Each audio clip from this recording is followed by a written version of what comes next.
Hi folks, Chris Fowler here, Dos Equis' new pour-by-pour commentator. Hey, a job's a job. Now, onto the pour. Look at it run. The ice-cold, refreshing cerveza rushes toward the 10 fluid ounce line. There's no stopping this crisp and delicious cerveza now. It's at the 11, 11.5, 11.6. Will it reach 12? There it is, 12 fluid ounces. Unbelievable. I'm crying. I'm actually crying right now. Dos Equis, a most interesting beer.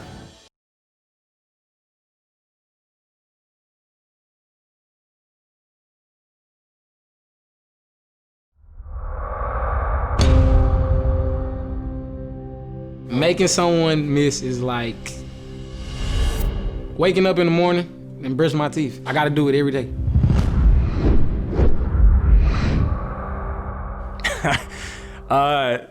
Darden's footwork is something to behold. Coming out of routes, just really gifted.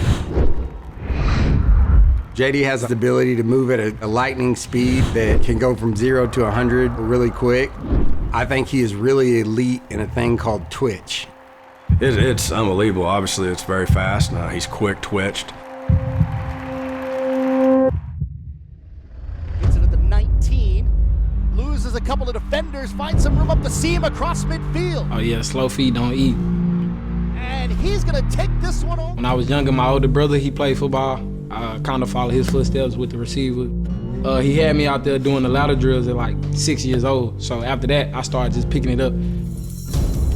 I kind of took pride in that, and ever since then, I just his repetition. It was more so me running routes, getting my expectations of my routes down, and now I feel like that's why I'm here today. Coming out of Stratton High School, JD was the jovial, enthusiastic, kind of guy that's dancing out there and, making his moves, when he's not practicing. And watching him grow over the last 4 years, his maturity level of wanting to be great. The longer he's around, the more comfortable he's gotten. He's a fun guy to be around. He's very competitive. He's one of those guys that's, again, like so many of the great ones, he's always played with a chip on his shoulder because everybody's told him, he wasn't going to be able to do something because of his size. It started at a young age. A lot of people have been saying I'm too short, I can't do this, I'm not going to be able to do that. So I already knew that I was smaller than everybody, so I had to separate myself some way, somehow. So honestly, I just put it on my shoulder and just run with it. I take it as motivation. He always understands how to find that leverage and that separation. He understands when you have to be tight on a defender to make a break to get your separation, and then he also understands how to avoid people and not get touched and play fast. He's got a great understanding of who he is and how to use his abilities. His size is to his advantage in his route running. He's got a great understanding of leverage. So if someone wants to wall him, put their hands on him, maybe get him to change direction, he's got a great understanding of how to get his pads lower than the hands, or where to stem him, lean and stem him so they can't get their hands on him. I don't like getting touched, so however I have to not get touched and get vertical, that's the move I'm going with. I don't care what it is, it's just a natural instinct.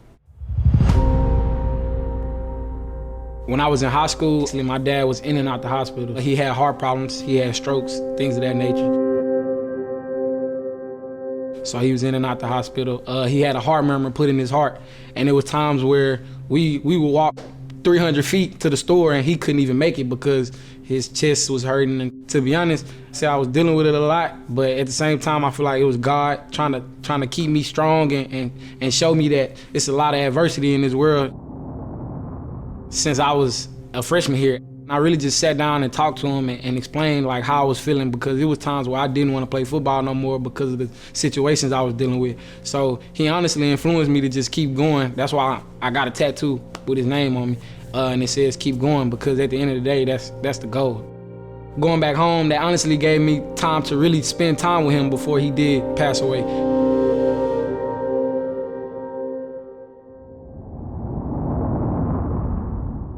It's kind of hard because he was my best friend. Like, to be honest, like, he was the first person I call. If anything goes wrong, I'm calling him. If I'm feeling bad, I'm not feeling good, I'm calling him. It was more so a time for me to just really look at myself in the mirror and be like, I have to step up some way, somehow. I'm trying to take care of my mother and my little brother because my dad is no longer here, so. I've had some personal things in my life, something similar. So We talked a lot throughout the summer, obviously. Had some long, great conversations throughout the process. I told him, I cried to him, you know, like a man. I told him, I was like, Coach, I don't know what I'm gonna do next. Gave him my experiences that I've had in the past and what I went through after something like that happens, and just try to be a friend and try to be a family member to him. I can't imagine. I've never lost a father or mother. I've been blessed on that aspect, but it'll happen to all of us at one point, and just understand that we're here for them. Actually had to have people tell me that I need to take time to myself and not work out. I told them I'm ready to work. The way I handle my anger and things is with football, so. Just for maybe 2 hours of practice or 3 hours for a game, you get to forget everything that's going on and completely get out of the norm. I think football is therapy for sure, for a lot of different reasons. There's a lot of lessons in football, a lot of life lessons.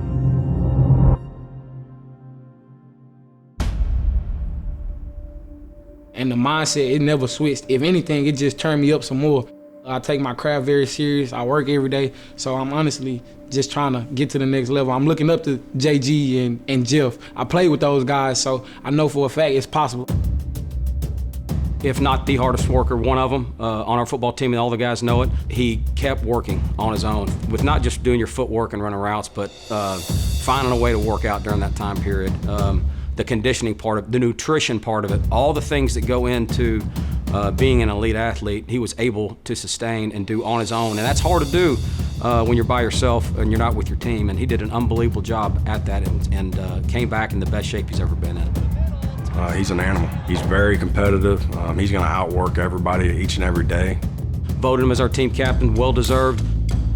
What's awesome to see now is him truly understanding the system the way that he should. A lot of people don't realize how much it takes into learning coverages, learning what concepts go into it. And once JD started figuring that out, the game slowed down for him.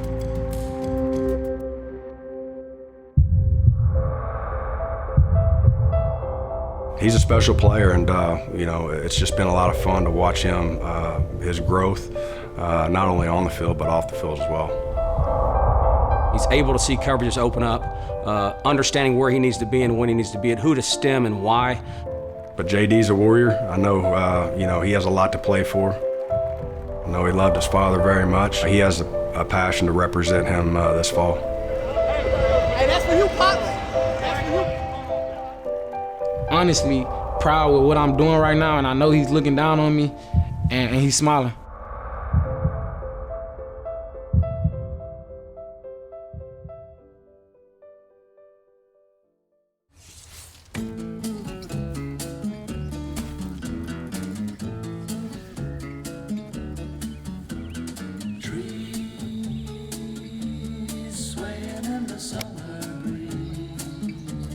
Showing off their silver leaves as we walk by. Soft kisses on a summer